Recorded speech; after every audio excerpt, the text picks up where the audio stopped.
بسم الله الرحمن الرحيم وصلى الله تعالى على خير خلقه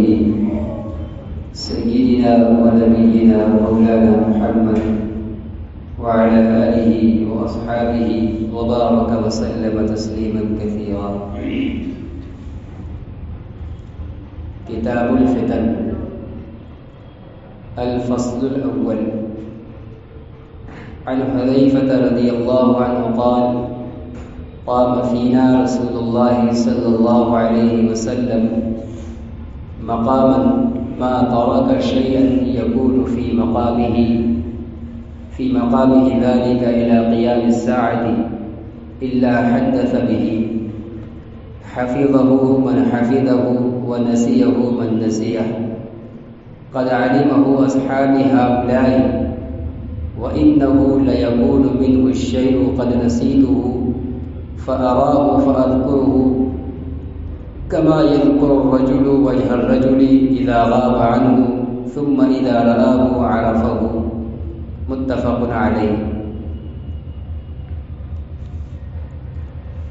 کتاب الفتن،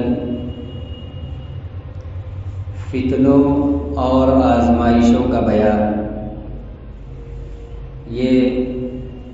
حدیث کی بڑی کتابوں کے اندر ایک اہم باب ہوتا ہے فتن کا. فتن یہ فتنہ کی جمع ہے، اور فتنہ کہتے ہیں آزمائش کو، امتحان کو، مصیبت کو، بلا کو. یہ ساری چیزیں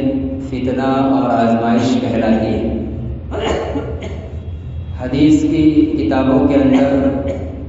جو اس فتنے یا فتن کا بیان ہوتا ہے، اس کے اندر رسول اللہ صلی اللہ علیہ وسلم کی ان احادیث کا بیان ہوتا ہے جن احادیث میں رسول اللہ صلی اللہ علیہ وسلم نے اپنی امت کے ایمان کے اوپر پیش آنے والے مختلف چیلنج، مختلف حالات کو جن احادیث کے اندر بیان کیا ہوا ہوتا ہے. یا اسی طرح امت کے ایمان کے حوالے سے جو زمانہ آگے بڑھتا جائے گا، ایمان کے اوصاف اور اس کے درجات کے اندر کیا فرق آئے گا، کیا تبدیلی آئے گی، یا ظاہری طور پر کون کون سے حالات اور واقعات مسلمانوں اور ایمان والوں کے سامنے ان کے ایمان کے لیے ایک چیلنج بن کر سامنے آئیں گے. ایسی تمام باتوں کو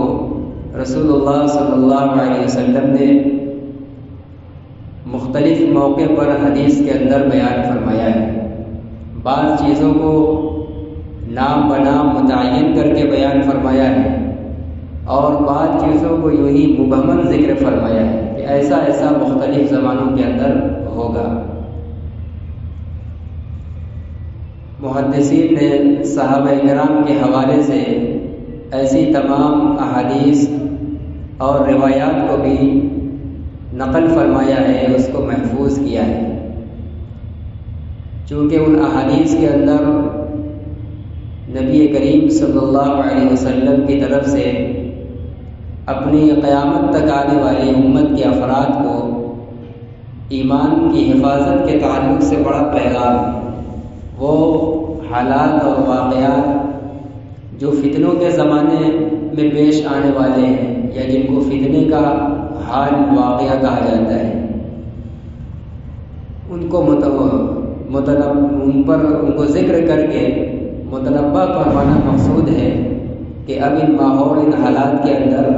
مسلمانوں کو اپنے ایمان کے بارے میں فکر مند ہو جانا چاہیے اور اپنے دل کا یہ جائزہ لینا چاہیے کہ ہم کس رخ پر جا رہے ہیں. نبی کریم صلی اللہ علیہ وسلم نے ایمان کی جن آزمائشوں اور فتنوں کا ذکر کیا ہے، ہم اس کے اندر مبتلا ہو رہے ہیں یا ان فتنوں کے زمانے میں حفاظت کا جو نسخہ بیان کیا ہے، ہم ایمان کی حفاظت کے لیے ان نسخوں کو استعمال کر رہے ہیں. تو یہ حدیث کی سبھی کتابوں کے اندر یہ باب ہوتا ہے اور جس میں نبی کریم صلی اللہ علیہ وسلم کی بعثت کے بعد سے قیامت تک جتنے بھی جس طرح کے حالات ایمان والوں کے سامنے ایک چیلنج بن کر پیش آئیں گے، نبی کریم صلی اللہ علیہ وسلم نے سب کو بیان فرمایا ہے۔ اور اس بارے میں سب سے زیادہ حضرت حذیفہ ابن الیمان رضی اللہ تعالیٰ عنہ نے آپ صلی اللہ علیہ وسلم سے حدیثیں نقل فرمائی، اور لوگوں سے بھی ہیں، لیکن حذیفہ ابن الیمان رضی اللہ عنہ سے زیادہ ہے، اس لیے کہ ان کی عادت رہی ہے، جیسا کہ خود مشکات کی اس کتاب کی حدیث میں آئے گا بھی، کہ لوگ رسول اللہ صلی اللہ علیہ وسلم سے خیر اور بھلائی کے بارے میں پوچھتے تھے، کون سا کام نیکی کا ہے، کون سا کام بھلائی کا ہے، لوگ اس کے بارے میں پوچھتے تھے۔ لیکن حضرت حذیفہ کہتے ہیں کہ میں آپ سے شر اور برائی کے بارے میں پوچھتا تھا، برائی کے بارے میں پوچھتے تھے تاکہ ہم برائی کے بارے میں خوب آگاہ رہیں اور اس سے ہوشیار رہیں، بچے رہیں۔ تو اس وجہ سے ایمان کے اندر جو چیلنج والے حالات ہیں، جن کو فتن اور فتنے کہا جاتا ہے، اس بارے میں حضرت حذیفہ رضی اللہ عنہ سے زیادہ روایتیں منقول ہیں، اور ان کو صاحب و سر رسول اللہ بھی کہا جاتا ہے۔ یہ حضرت حذیفہ رسول اللہ صلی اللہ علیہ وسلم کے رازدار ہیں۔ آپ صلی اللہ علیہ وسلم بہت سے راز کی باتیں ان کو بتلاتے تھے جو اور صحابہ کو نہیں بتلائی تھی، اسی لیے ان کو صاحب و سر رسول اللہ ان کا لقب تھا کہ رسول اللہ صلی اللہ علیہ وسلم کے رازدار۔ خاص طور سے منافقین کے بارے میں بہت زیادہ آپ نے ان کے بیان فرمایا تھا۔ چنانچہ حضرت عمر رضی اللہ تعالیٰ عنہ کی عادت تھی کہ جب کسی کا انتقال ہوتا تھا تو وہ دیکھتے نہیں تھے کہ حضرت حذیفہ اس کے جنازے میں شریک ہو رہے ہیں کہ نہیں۔ اگر حذیفہ شریک ہو رہے ہیں تو اس کا مطلب یہ ہے کہ وہ مومن ہے۔ اللہ کے نبی نے جو ان کو منافقین کا پورا چٹھا دیا ہے، یہ شخص اس میں شامل نہیں ہے، تب تو حذیفہ اس میں شامل ہو رہے ہیں، تو حضرت عمر بھی شامل ہوتے۔ اور اگر کسی کے جنازے میں حضرت حذیفہ شامل نہیں ہوتے تو حضرت عمر رضی اللہ تعالیٰ عنہ بھی شامل نہیں ہوتے تھے۔ یہ ہو سکتا ہے کہ حذیفہ کے نہ شامل ہونے کا مطلب یہ ہے کہ اللہ کے نبی نے جو منافقین کی لسٹ ان کو دی ہے، یہ شخص بھی اسی منافق میں رہا، اور حضرت عمر رضی اللہ تعالیٰ عنہ کے خوف کا یہ عالم تھا، باوجود کہ وہ جلیل القدر صحابی ہیں اور دوسرے خلیفہ راشد ہیں، ان کو جنتی ہونے کی خوشخبری سنائی گئی ہے، لیکن پھر بھی اللہ کے آگے خوف کا یہ ان کا عالم تھا کہ وہ حضرت حذیفہ سے پوچھا کرتے تھے کہ اللہ کے نبی نے جو تمہیں منافقین کے بارے میں بتلایا ہے، ان کا نام بتلایا ہے، کہیں اس میں میرا نام تو نہیں ہے؟ یہ حضرت عمر خوف کے بارے پوچھتے تھے، ورنہ ظاہر ہے کہ وہ جنتی تھے، اور انبیاء کے بعد حضرت ابوبکر صدیق اور پھر اس کے بعد پوری امت میں سب سے افضل انسان ہے حضرت عمر رضی اللہ تعالیٰ۔ تو بہرحال یہاں اس باب کے اندر بھی جو شروع کی روایات آ رہی ہیں، سب سے پہل چند ایک روایتیں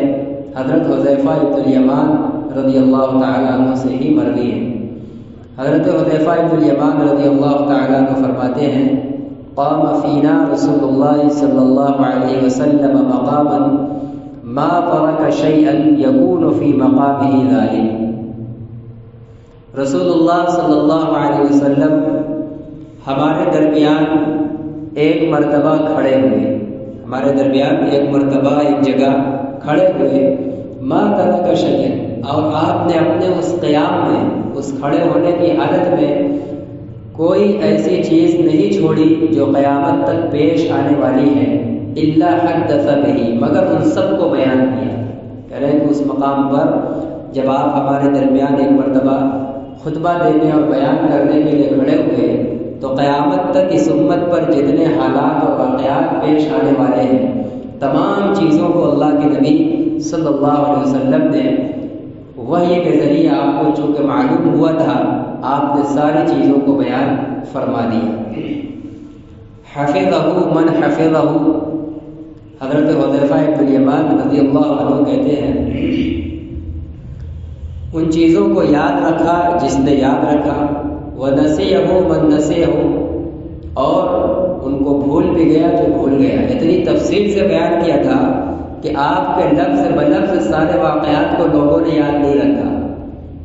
کسی کو کچھ یاد رہا، کسی کو کچھ یاد رہا، کوئی کچھ بھول گیا، کوئی کچھ بھول گیا، لیکن مجموعی طور پر وہ سارے صحابہ کے پاس محفوظ رہا۔ ایسا نہیں رہا کہ اس کا کوئی حصہ سارے ہی صحابہ بھول گئے، کسی کو کچھ بھولا، کسی کو کچھ بھولا، اور سب کا علم ملا کر رسول اللہ صلی اللہ علیہ وسلم کی بیان کی ہوئی ساری بات ان صحابہ کے علم میں محفوظ رہی، جو صحابہ نے وقتاً فوقتاً اپنے شاگردوں کو بیان فرمائی اور آج وہ محفوظ ہے۔ قد علمہ اصحاب ہؤلاء، اللہ کے نبی حضرت حذیفہ رضی اللہ عنہ صحابہ کرام کی طرف اشارہ کر کے اپنے شاگردوں سے فرما رہے ہیں کہ ان کو میرے یہ صحابہ جانتے ہیں، میرے یہ ساتھی لوگ اللہ کے نبی کی اس موقع پر قیامت تک پیش آنے والی تمام باتوں کو جو آپ نے بیان فرمائی، میرے یہ صحابہ ان کو جانتے ہیں۔ وَإِنَّهُ لَيَكُونُ مِنْهُ الشَّيْءُ قَدْ نَسِيتُهُ، اور بلا شبہ اس میں سے ایک چیز البتہ میں بھی بھول چکا ہوں، ایک چیز کا مطلب کوئی بھی چیز اس کی میں بھی بھول چکا ہوں۔ فَأَرَاهُ فَأَذْكُرَهُ، لیکن میرا بھولنا کیسا ہے؟ ایسا نہیں کہ بالکل نسیہ منسیہ، کوئی چیز انسان سمجھے ہوتا ہے، یاد کیے ہوئے ہوتا ہے، لیکن جب وہ مدت و نظر کے سامنے نہیں رہتی ہے تو ذہن اور خیال میں وہ بات نہیں رہتی۔ ایسا نہیں کہ حافظے سے مٹ جاتی ہے، اور جیسے ہی وہ چیز سامنے آتی ہے تو آدمی کو ماضی اور پچھلے زمانے کی یاد کی ہوئی بات فوراً تازہ ہو جاتی ہے، اس کو بھولنا نہیں کہتے ہیں۔ تو فرما رہے ہیں کہ ان میں سے کچھ چیز کا میرا بھولنا بھی ایسا ہی ہے کہ کچھ چیزیں میرے خیال میں حاضر نہیں ہیں۔ فَأَرَاهُ فَأَذْكُرَهُ، لیکن جب میں ان کو دیکھتا ہوں تو میں یاد آ جاتی ہے۔ جیسے ہم لوگوں کا حال اس کو مثال بھی دے رہے ہیں کہ جیسے ایک آدمی کسی دوسرے شخص کے چہرے کو دیکھتا اور پہچان جاتا ہے، اور پھر سال اس آدمی سے ملاقات نہ ہو تو آدمی کو کبھی ذہن میں اور تذکرے میں وہ آدمی نہیں آتا، دیکھا بہت اچھے سے چہرہ یاد ہے لیکن اب وہ مدت و نگاہ کے سامنے نہیں ہے۔ لیکن پھر اگر وہ چند سال کے بعد وہ آدمی نگاہ میں آتا ہے جس کو ہم نے پہلے سے بہت اچھے سے اس کا چہرہ دیکھ رکھا ہے، تو ہم دیکھتے ہی فوراً پہچان لیتے ہیں کہ ہاں اتنے سال پہلے اس کو ہم نے فلاں جگہ دیکھا تھا، ہماری اس سے یہ بات ہوئی تھی۔ تو کہہ رہے ایسے ہی وہ باتیں ہیں میرے ہم لوگوں کے نگاہ میں اور ذہن میں حاضر نہیں ہیں، چونکہ وہ چیز براہ ہر وقت سامنے دکھ نہیں رہی ہے، لیکن جیسے جیسے کوئی چیز سامنے آتی ہے تو فوراً ہمیں یاد آتا ہے ہاں اللہ کے نبی نے بیان کیا تھا۔ تو فرما رہے ہیں کہ وَإِنَّهُ لَيَكُونُ مِنْهُ الشَّيْءُ قَدْ نَسِيتُهُ، اور ان چیزوں میں سے کوئی چیز میں بھی بھول جاتا ہوں۔ فَأَرَاهُ فَأَذْكُرَهُ، لیکن جب میں اس کو دیکھتا ہوں تو وہ چیز مجھے یاد آ جاتی ہے۔ کہہ رہے ہیں کما یذکر الرجل وجہ الرجل اذا غاب عنہ، جیسا کہ ایک آدمی دوسرے آدمی کے چہرے کو یاد کر لیتا ہے جب وہ اس سے پوشیدہ ہوتا ہے۔ ثم اذا رآہ، پھر جب وہ اس کو دیکھتا ہے کچھ زمانے کے بعد پھر دیکھتا ہے تو اپنی پہلے کے دیدار اور پہچان کے مطابق چند سال بعد اس کو پھر پہچان لیتا ہے۔ تو اللہ کے نبی صلی اللہ علیہ وسلم نے اس موقع پر جب آپ ہمارے درمیان کھڑے ہوئے ہیں بڑی تفصیل کے ساتھ قیامت تک کیا کیا اس امت کے سامنے پیش آئے گا سب کو بیان فرمایا ہے۔ اب سارے واقعات لفظ بلفظ ساری باتیں ہر وقت ہمارے نگاہ میں تو نہیں ہیں، ہمارے ذہن میں تو نہیں ہیں، لیکن ذہن سے ایسے مٹی بھی نہیں ہے کہ اب بالکل یہ کہا جائے کہ بھولے ہوئے۔ ہمارے ذہن میں اس کے نہ ہونے کی حالت ایسی ہے کہ اس چیز کا تذکرہ نہیں ہو رہا ہے تو وہ چیز ذہن کے اندر دبی رہتی ہے، لیکن جب کوئی واقعہ کوئی حال جس کے بارے میں آپ نے بیان فرمایا وہ ہمارے سامنے آتا ہے تو ہمیں فوراً تازہ ہو جاتا ہے کہ ہاں اللہ کے نبی نے یہ بات بیان فرمائی تھی۔ وعنہ رضی اللہ عنہ قال سمعت رسول اللہ صلی اللہ علیہ وسلم يقول تعرض الفتن على القلوب كالحصير عودا عودا فأي قلب أشربها نكتت فيه نكتة سوداء وأي قلب أنكرها نكتت فيه نكتة بيضاء حتى تصير على قلبين أبيض مثل الصفا فلا تضره فتنة ما دامت السماوات والأرض والآخر أسود مربادا كالكوز مجخيا لا يعرف معروفا ولا ينكر منكرا إلا ما أشرب من هواه رواه مسلم۔ حضرت حذیفہ رضی اللہ تعالی عنہ سے ہی مروی ہے، فرماتے ہیں کہ میں نے رسول اللہ صلی اللہ علیہ وسلم کو فرماتے ہوئے سنا ہے، تعرض الفتن علی القلوب کالحصیر عودا عودا، فتنے اور آزمائشیں دلوں پر پیش کی جائیں گی۔ فتنے اور آزمائشیں ایمان والوں کے دلوں پر، ان کے ایمان کے اوپر آزمائشیں اور حالات آتے رہیں گے، پیش کیے جاتے رہیں گے۔ کالحصیر عودا عودا، چٹائی کی طرح تنکا در تنکا، جیسے چٹائی جو کھجور کی اور مختلف درختوں کی شاخوں سے جو بنی جاتی ہے چٹائی، اس کا جو تنکا ہوتا ہے چٹائی کا، ایک کے بعد دوسرا بالکل تہبتا ہوتا ہے۔ ایسا نہیں کہ ایک تنکا ہو پھر کچھ غائب ہو، پھر تنکا ہو پھر غائب ہو، ایسا نہیں ہوتا۔ چٹائی جب بنی جاتی ہے تو اس کا جو لکڑی کا تنکا ہوتا ہے ایک یکے بعد دیگرے رکھا جاتا ہے۔ تو جیسے چٹائی کے تنکے یکے بعد دیگرے مسلسل ہوتے ہیں، ایسے ہی میرے امت کے ایمان پر، ان کے دلوں پر مسلسل فتنے لگاتار آنا شروع ہوں گے۔ ایسا نہیں ہے کہ ایمان کو آزمائش کوئی ایک مرتبہ آئے گی تو پھر اس کے بعد چند سال کا وقفہ ہوگا، پھر کوئی دوسری آزمائش آئے گی۔ جب آزمائشیں اور فتنے اترنا شروع ہو جائیں گے تو چٹائی کے تنکوں کی طرح لگاتار ایمان والوں کے دلوں پر فتنے اترتے چلے جائیں گے، وہ فتنوں میں اور آزمائشوں میں مبتلا ہوتے چلے جائیں گے۔ فَأَيَّ قَلْبٍ أُشْرِبَهَا، کہ پھر جس دل کے اندر اس کو اتار دیا گیا، یعنی جو آزمائش اور کوئی فتنہ اترا اور وہ دل کے اندر پیوست ہو گیا، دل کے اندر سرایت کر گیا، گھس گیا، دل ایمان اتنا مضبوط اور اتنا پختہ نہیں تھا کہ آزمائش اور فتنہ آیا تو اس نے اس کو ٹھکرا دیا، بلکہ اتنا کمزور ایمان تھا کسی کا کہ اس کے دل پر جب کوئی فتنہ آیا، اس کے ایمان کے حوالے سے کوئی چیلنج آیا تو اس نے اپنے دل کے اندر اس کو سرایت کر لیا، وہ اس سے متاثر ہو گیا۔ ایمان کی قوت اس کو بچا نہیں پائی، اس لیے کہ وہ ایمان کی قوت سے محروم تھا۔ تو کہہ رہے جس کے دل کے اندر وہ فتنہ اتار دیا گیا، پلا دیا گیا، نکتت فیہ نکتۃ سودا، تو اس کے دل کے اندر ایک کالا دھبا لگ جائے گا، کالا دھبا لگ جائے گا، دل اس کا مدھی ہوتا چلا جائے گا، پھر فتنہ آئے گا اور اترا جائے گا، دل کالا ہوتا چلا جائے گا، یہاں تک کہ ایک وقت وہ آئے گا کہ وہ پھر ایمان سے ہی محروم ہو جائے گا، ایمان سے ہی محروم ہو جائے گا، اور کوئی نیک عمل، نیکی اس کو پسند نہیں آئے گی، کوئی برائی اس کو برائی محسوس نہیں ہوگی، بالکل ایک نفس پرست انسان کی طرح، عام انسان کی طرح زندگی گزارنے لگے گا۔ وَأَيُّ قَلْبٍ أَنْكَرَهَا، اور جو دل اس فتنے کو انکار کر دے، وہ دل والا کیا ہے؟ وہ ایمان پر محنت کر رہا ہے، اور ایمان جن مجلسوں میں یا جن اللہ والوں سے سیکھا جاتا ہے، ان کی صحبت سے پڑھایا جاتا ہے، وہ اس میں لگا ہوا ہے، ایمان کی مجلسوں میں بیٹھتا ہے،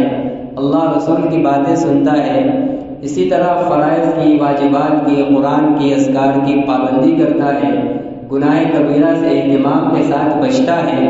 اور پھر بار بار وہ اللہ والوں کی صحبت سے، علماء ربانیین سے جڑا ہوا ہے، تو وہ ایسا ہی شخص ہوگا جس کا ایمان مضبوط ہوگا۔ ایسا انسان کے سامنے کوئی آزمائش آئے گی تو وہ اس کو فوراً قبول نہیں کرے گا، اس کا اعتماد ہے اپنے اللہ والے پر، عالم ربانی پر، تو وہ اس کی طرف لوٹا دے گا، اس سے رجوع کرے گا، وہ ہر آئے ہوئی بات سے اور ہر آئے ہوئی ایمان کے خلاف آواز سے، فتنے سے اپنے دل کو متاثر نہیں ہونے دے گا۔ تو کہہ رہے جو ایسا دل ہوگا اور اس فتنوں اور آزمائشوں کو انکار کر دے گا، اس کو دل کے اندر اثر انداز ہونے نہیں دے گا، تو کہہ رہے نکتت فیہ نکتۃ بیضاء، تو اس کے دل کے اندر سفید نقطہ پڑے گا، سفید دھبا پڑے گا، جو اس کے دل کے اندر ایمان کے لیے اور زیادہ مقوی ہوگا، ایمان کو اور مضبوط بنانے والا جتنا فتنے آئیں گے انکار کرتا چلا جائے گا، دل اتنا زیادہ صاف و شفاف اور ایمان کے حق میں طاقتور ہوتا چلا جائے گا۔ کہ حتیٰ یسیر علی قلبین، کہ یہاں تک کہ گویا لوگوں کے حال اور انسانوں کی کیفیات دو طرح کی ہو جائیں گی۔ لوگ دو طرح کے دل والے ہو جائیں گے۔ کچھ ایمان والے تو وہ ہوں گے کہ ان کے ایمان کا حال تو ایسا ہوگا کہ فتنے اور آزمائشیں جتنی آتی چلی جائیں گی وہ اتنے کمزور ہیں اور اعمال صالحہ سے اور صلحاء کی صحبت سے اور دینی مجالس سے اتنے دور ہیں کہ جو فتنہ آتا جائے گا وہ قبول کرتے چلے جائیں گے۔ رفتہ رفتہ خطرہ ہے کہ وہ ایمان سے ہی محروم ہو جائیں گے۔ اور دوسرے وہ لوگ ہوں گے جو ان سارے سسٹم سے، جو ایمان کی حفاظت کا اور ایمان کی تقویت اور بڑھوتری کا جو سسٹم ہے، عبادات کی پابندی ہے، گناہ سے حفاظت ہے اور اہل اللہ سے اور اہل علم سے تعلق ہے، ان کی صحبت ہے، یہ ساری چیزیں ہیں، دینی مجالس سے استفادہ ہے، جو ان سے مربوط ہوگا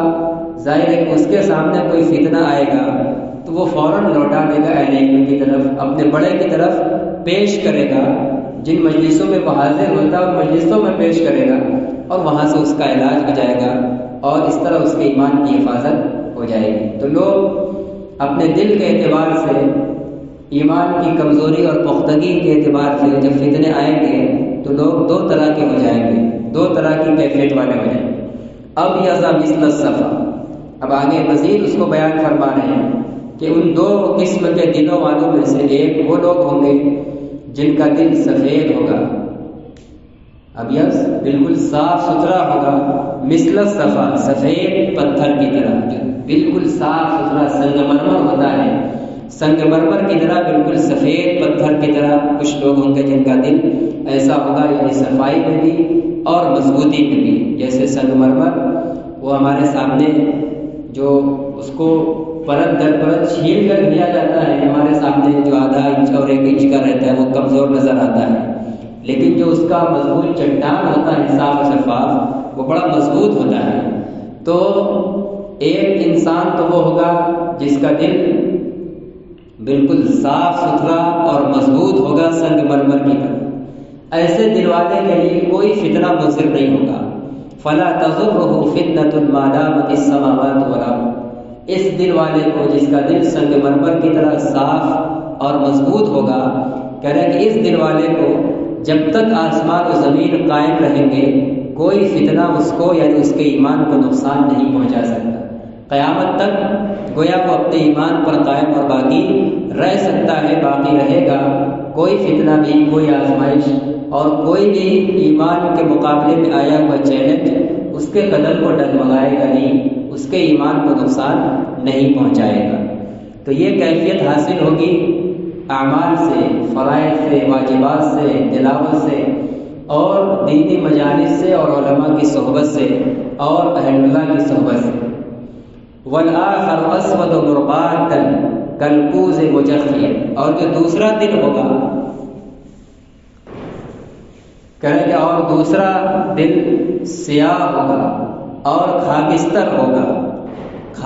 راکھ کے رنگ کا ہوگا، جیسے راکھ جل کر خاک ہو جو کوئلہ یا لکڑی وغیرہ جل کر راکھ ہو جاتی ہے، تباہ ہو جاتی ہے، تو وہ اسی راکھ کی طرح کالا اور سیاہ ہوگا۔ اس کے دل کے اندر کوئی صفائی نہیں ہوگی، جو صفائی کا اس کو کوئی فتنہ ہونا دکھلا دے۔ جب چارجنگ ہوتی ہے اور لائٹ جل رہی ہوتی ہے تب وہ تاریکی کے اندر روشنی کا کام دیتی ہے اور انسان کو راستے کے گڈھوں وغیرہ کا پتہ دیتی ہے۔ جب دل پہلے ہی سے سیاہ ہے، اس کے اندر کوئی نور اور لائٹ نہیں ہے، تو اس کے سامنے کوئی بھی گڈھا آئے گا، یعنی کوئی بھی چیلنج اور فتنہ آئے گا، اس کو پہچان نہیں پائے گا، بنسبت پہلے قسم والے کے کہ وہ اپنے دل کی صفائی اور پاکیزگی اور روشنی کی وجہ سے ان کو پہچانے گا، اس لیے وہ فتنے کے ضرر سے بچا رہے گا۔ یہ دوسرا دل سیاہ اور خاکستر ہوگا، اور کیسے ہوگا؟ کلکوز مجخیا، اس اوندھے برتن کی طرح، کالا اور سیاہ ہوگا، روشنی سے بھی محروم، اور وہ اوندھے برتن کی طرح ہوگا، الٹا برتن ہو، ہڑیا اگر الٹی ہو، اس میں کچھ بھی رکھا جائے سب باہر آ جائے گا۔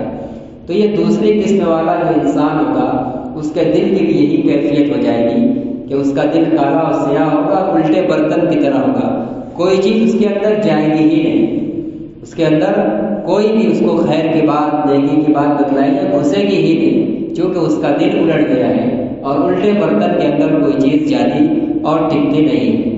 لا يعرف معروفا ولا ينكر منکرا،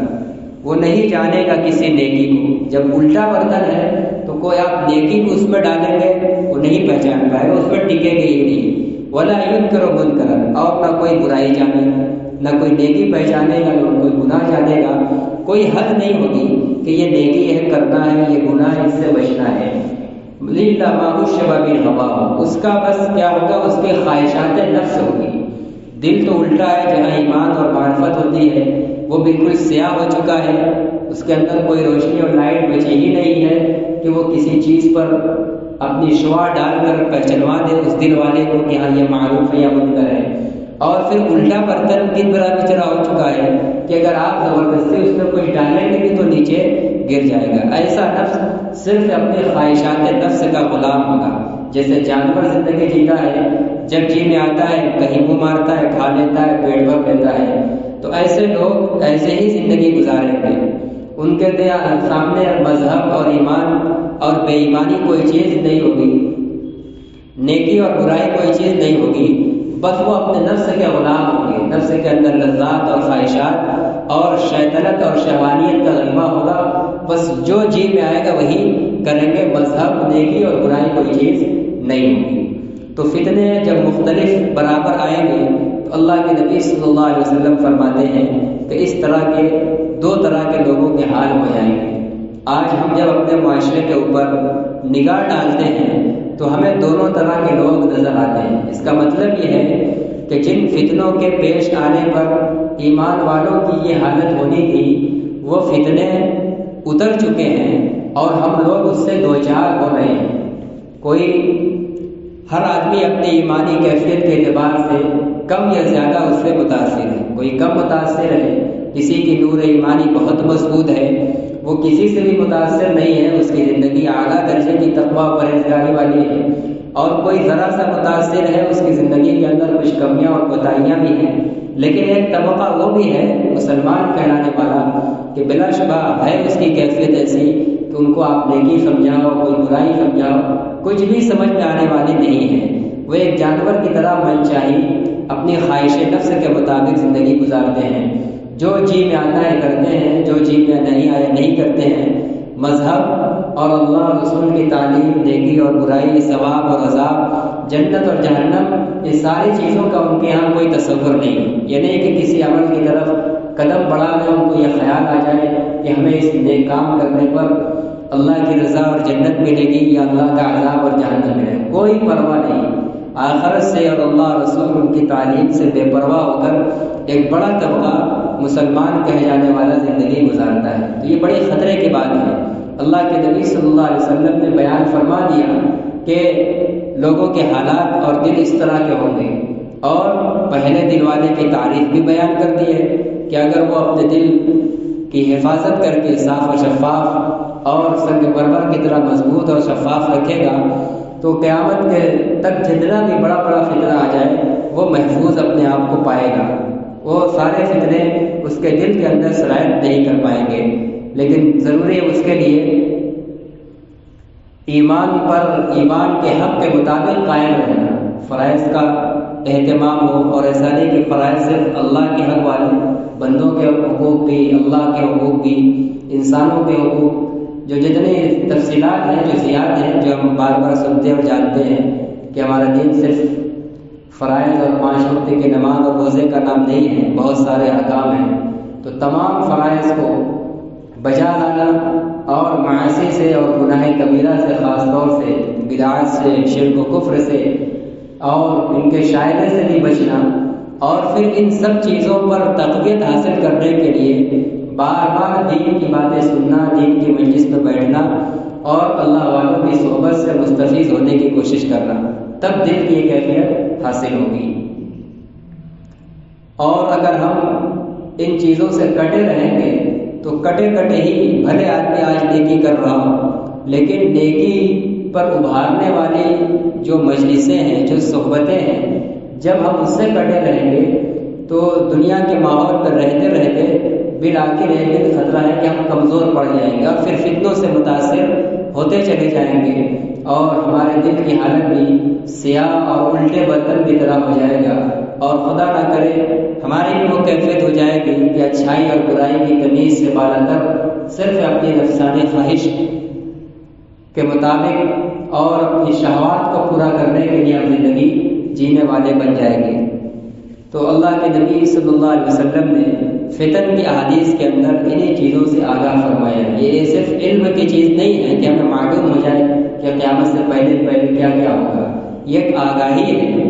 ایک آگاہی ہے، اور ایمان والوں کے لیے گویا آپ کے پیغامات ایک الارم ہے کہ آپ اللہ کے نبی کے ان فرمان کو پڑھیے اور اپنے حالات میں اگر ان فتنوں کو اور ان واقعات کو پنپتا ہوا محسوس کریں تو فوراً متنبع ہو جائیے اور اس فکر میں لگ جائیے کہ یہ پہلی قسم والے دل والے، صاف و شفاف دل والے ہم کیسے بن جائیں کہ ہمارے دل کے لیے، ایمان کے لیے کوئی فتنہ مضر نہ ہو۔ ظاہر ہے کہ اس کے لیے جہاں بہت سی چیزیں ہوں گی مفید، ان میں ایک چیز خود حدیث کے ان ابواب کا پڑھنا اور اس کو سننا بھی ہوگا۔ اس لیے فتن کے ابواب کو آج کے دور کے اندر ہم لوگ دور شروع ہو چکا ہے جو مختلف فتنوں اور آزمائشوں اور حالات اور واقعات کا آغاز ہو چکا ہے۔ ایسے وقت میں اللہ کے نبی صلی اللہ علیہ وسلم کے ان فرمودات کو، ان احادیث کو بہت اہتمام سے سننے اور پھر ان کو سن اور سمجھ کر بہت متنبع ہو کر اور محتاط طریقے سے زندگی گزارنے کی ضرورت ہے، ورنہ فتنہ تو دل کے اوپر سیاہی پوت دینے کے لیے اور ہمارے دل کو الٹ دینے کے لیے بالکل آ پڑا ہے۔ قدم قدم پر فتنے ہیں، اور ایسا نہیں کہ ایک دو فتنے ہیں، بالکل اللہ کے نبی کے فرمان کے مطابق حرف بحرف جیسے چٹائی کے تنکے آپس میں تہ بتہ پے در پے ہوتے ہیں، ایسے ہی ہم لوگ بھی پے در پے فتنوں کے اندر گھرے ہوئے ہیں۔ اگر ہم لوگ اب سے بھی نہیں چیتیں گے، اب سے بھی نہیں متنبع ہوں گے تو خدا نہ کرے کہیں مکمل طور پر ہم دوسرے طبقے میں نہ چلے جائیں جو بالکل کالے دل والے ہیں۔ ابھی تو اللہ کا شکر ہے، ابھی کچھ نہ کچھ ہمارے اندر احساس باقی ہے،